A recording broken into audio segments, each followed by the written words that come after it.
So this video is for my sister Claudia, who was interested in how I pack up flat artwork to mail. And so I'm going to go over that, and hopefully this will be helpful to you, Claudia, and anybody else who's interested in a simple, inexpensive way to pack up flat artwork for shipping.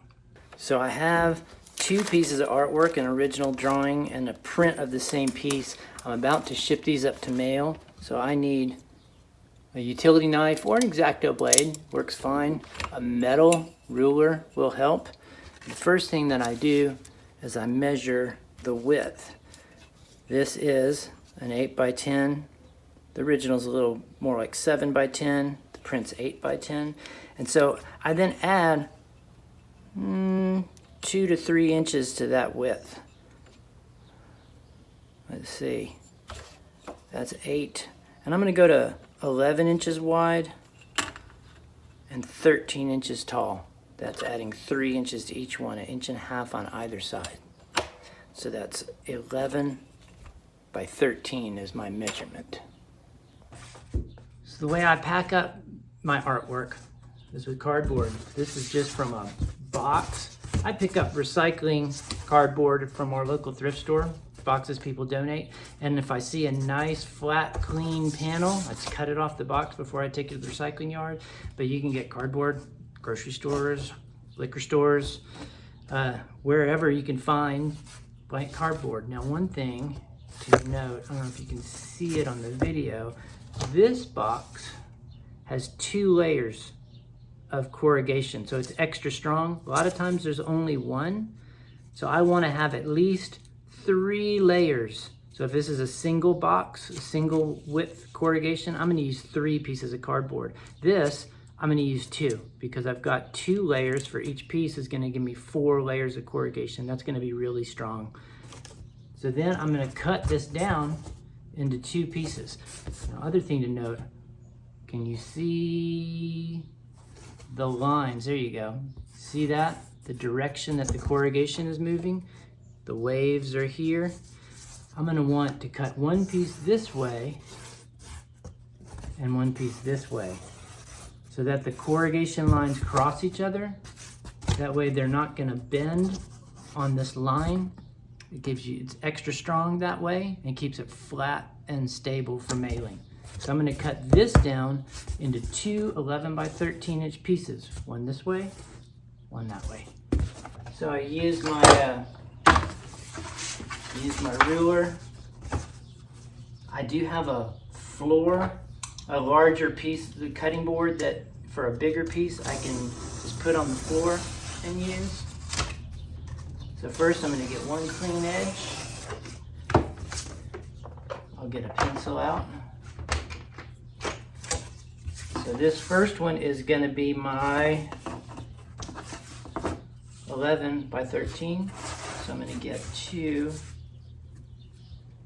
mark at 11, I'm going to get another mark at 11 inches.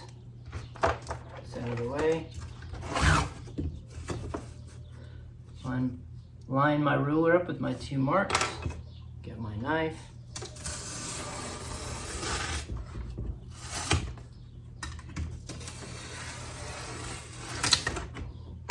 So I have one 11 inch piece.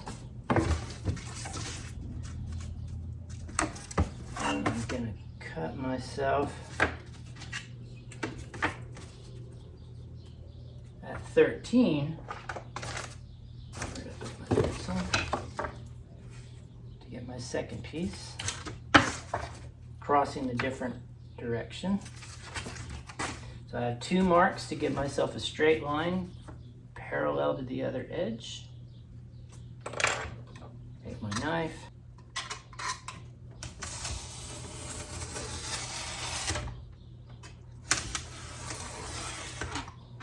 Okay. So this is 13. Now I'm going to cut it at 11. But first, I'm going to get a good clean edge. Having this cutting board with a grid on it makes it easier to make a right angle cut or close to it.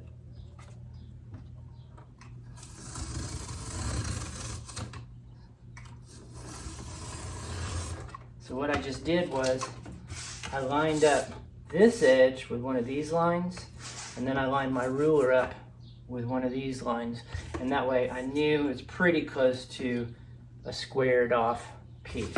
Now I'm going to measure my 11-inch cut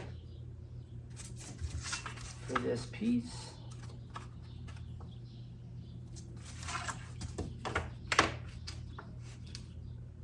Line my ruler up with my two little dots.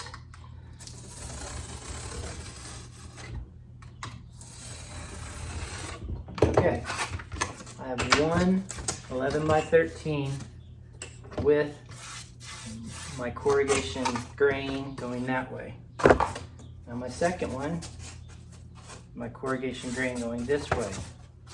I already cut to 11, and now the easiest way to keep things the same is just to use the one piece as a jig for the other.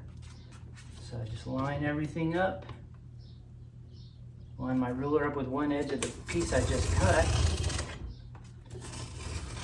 Because if I were to measure both of these, they wouldn't be exactly the same, and I really want them to be as close as possible to the same. I should have probably done my 13-inch the same way, but this really helps things line up.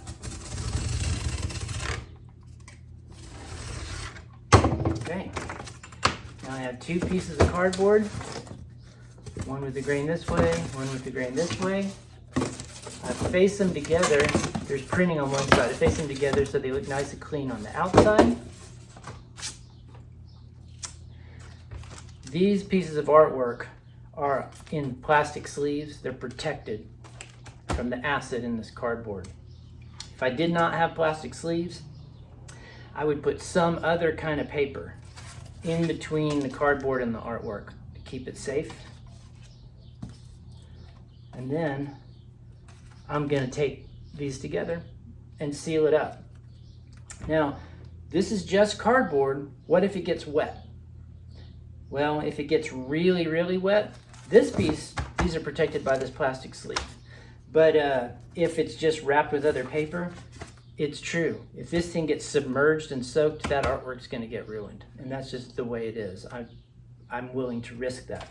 But then I'm going to tape the edges sufficiently that it will all hold together, and the plastic packing tape is going to make a good seal for anything seeping in the edges. So I just went and got my clear plastic tape. Brand doesn't matter. They're all pretty much the same. It's not inexpensive stuff, but it works well. You can do shipping tape, packing tape. They have lots of different names. I just use something clear plastic. So now, this is a little tricky because this wants to wobble. And so, put it down together, and we're going to tape it up.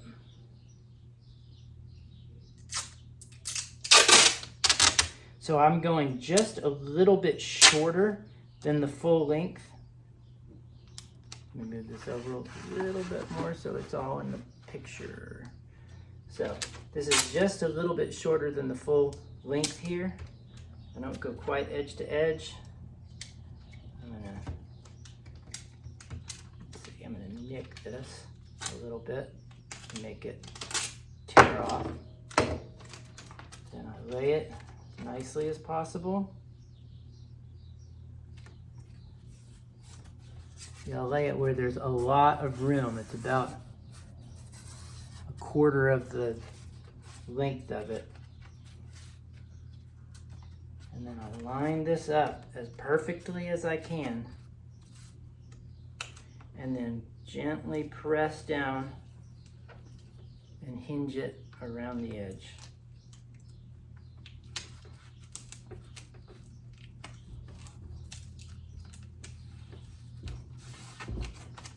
So that's what I've done now. It wraps around, and I'm going to do that on all four edges. Okay, I've now done two more to save some time, and I'm doing the last piece on the straight edge. And once again, I'm making it just a little bit shorter than the full length. Make sure I get that right. And then show I'm doing this. I just poke through, cut across, and tear it. And I get is pretty good, doesn't have to be perfect, a good cut. Lay it down, press it together really well with the edge of the table so that it's a tight pull down the tape. Push it, seal it up against the edge, and then wrap under, pushing it down as I go so that I get as clean as possible, wrapping around all 4 edges. That leaves, see how that's not very pretty? If I'd done my jig and cut together across more of the edges, this would be cleaner. That's more what I'm looking for. That is perfect. So now I'm gonna do corners, because if for some reason any moisture gets on this, I don't want water getting in there and messing anything up. So the way I do this, I do the 4 straight edges, and then I'm gonna wrap the corner. So I get about, see this isn't covered, I'm gonna get about twice that length so that it can wrap around the corner. So going from here up to here, about twice that.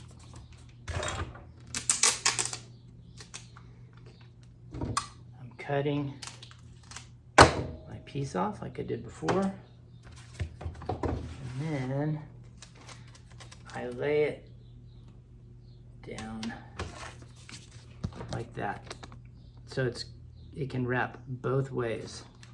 Then, this is a little odd, but using my knife, and this doesn't have to be perfect, I'm gonna cut the corner out. Come on now, there we go. That's kind of a messy cut, but what I've got is 2 pieces now that I wrap around and I wrap around. And that makes a nice sealed up corner that will, if any stray moisture gets in there, it's gonna keep it out. Again, this doesn't have to be perfect forever. We're just trying to get it there just for a few days through the post or UPS or however you're shipping this. I usually use the post office. I'm doing another corner. I cut my little pieces out. Wrap around. And I wrap around. None of this has to be perfect. You just got to cover the corners. Then I'm gonna do the last 2, but that is how I do it. I'm gonna do the remaining 2 corners. See, none of this is that beautiful, but it's a nice tight seal. You've got 4 layers of corrugation. See, crossways. They're going other directions than each other. So nothing's gonna, well, pressure goes here. It's not gonna buckle like a thin piece of corrugated cardboard might. That's how I do it. Write my address, write my return address, good to go. That's how I ship flat art for mailing. I hope that's helpful for you, Claudia, and for anybody else who stumbles on this video. Have a great day, everybody.